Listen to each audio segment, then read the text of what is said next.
Hey, what's up guys? So in today's video, we're gonna see how to change your lock screen clock font on your Android smartphone. So it is very simple. Just tap and hold on your lock screen. Now from here, tap on your clock. Now tap on the font icon over here. Now from here, you can choose the font you like.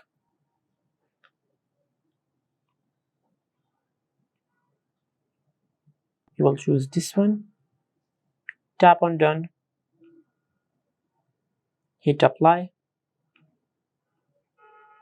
Now, as you can see, this is how you can change the font of your clock on your lock screen. Now, keep in mind that the settings might differ a little bit from a device to another, but the method is still the same. If you found this video helpful, please like the video and subscribe to the channel and hit the bell icon to get notified when we upload a new video.